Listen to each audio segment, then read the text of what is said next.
All right, let's check in on what's happening down in D.C. because, again, Mr. Zelensky is scheduled to be at the White House this morning, right now, as we speak, speaking with President Trump.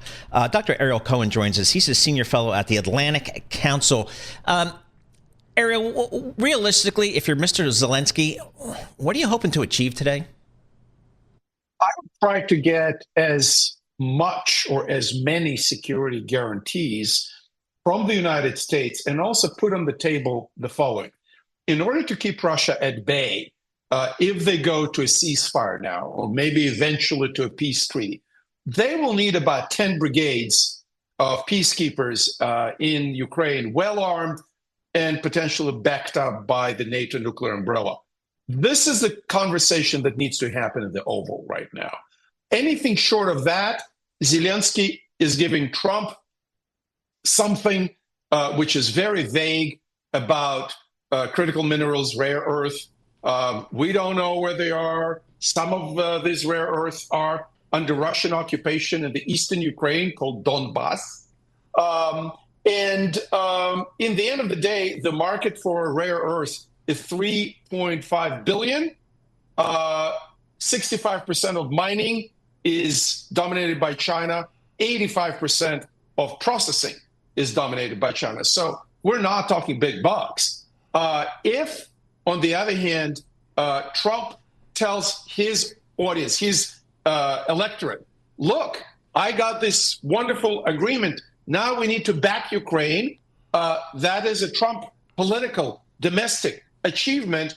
And if that's where he's going, more power to him. But in the end of the day, the long-term American interests do not change based on who's in the White House. We, the United States, have an interest in keeping Russia out of Europe, keeping Europe from being dominated by one hostile power, being Nazi Germany or Kaiser's Germany or the Soviet Union or Russia. And as long as Mr. Trump keeps that in mind, he can run with that policy and do whatever he wants. Is there a historical precedent for getting something like a mining deal or whatever it is, metals deal, in exchange for, yeah, we'll protect you now? Sounds a little like extortion. I did not hear the language of exchange for protection. What Trump is saying well, it's kind of implicit. No. The United States, Trump says, gave Ukraine assistance. There's a huge debate how much. Trump said 500 billion, then he said 300 billion. The Europeans did the calculation and said, it's more like maybe 120 billion. And the Europeans are saying they gave as much. But Trump is trying to recoup that assistance with this deal. In 1,000 years, that particular deal is not going to provide the U.S. with 120 billion. And Trump is not talking about security guarantees. And the precedent I'm thinking about is Franklin Delano Roosevelt, by all accounts, one of the greatest strategists, maybe the greatest strategist sitting in the White House since George Washington and Thomas Jefferson. In 1940, when Britain needed these naval destroyers, gave them 50 naval destroyers from World War I, older ships, in exchange for 9 naval bases in the Caribbean and Newfoundland. So it was basis for destroyers deal. The destroyers were not for free, and this was the beginning. But that was sort of to appease the isolationists in Congress, wasn't it? It wasn't. Well, we have isolationists in Congress right now. Yes, we do. And the MAGA electorate, America First, is the same slogan they had back in 1940. Ariel, if you're President Putin, how do you think he views what's unfolding, A, in the United States White House with President Trump coming into office, and then, the need for peace at some point? How do you think, where's Mr. Putin these days? It's a great question. Putin always puts up this, gamer face, poker face, and says, oh, Russia is winning, we're doing so great. In reality, there are reports now that they're sending soldiers on crutches back into front line.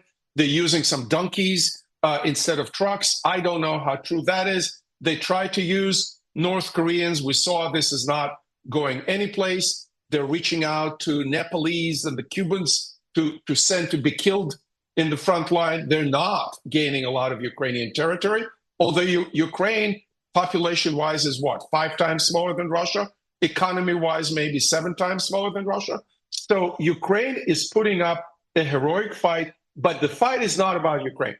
The fight is about European security and ergo, therefore, the balance of power in the world.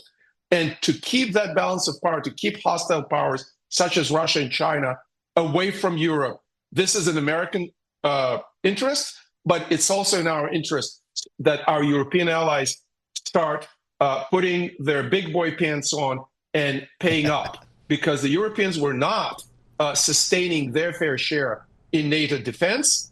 Barack Obama and Joe Biden kept telling them that Donald Trump has a different style. What kind of shape is NATO in right now? NATO is not having fun because the European and the American military-industrial production is matching what our needs are. And our needs are not only Ukraine, but potentially China. Therefore, the defense stocks were doing very well and probably will continue doing well, not only because of Ukraine, but also because of the Pacific. The Europeans need to get their act together. NATO needs to get their act together.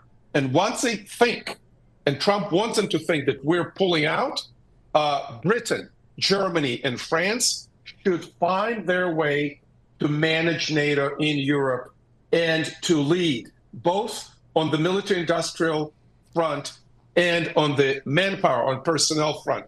Can they do it? That is the $64 billion question. Ariel Cohen, thank you so much for joining us. Ariel Cohen, he's a senior fellow at the Atlantic Council, joining us from Washington, D.C. Via Zoom.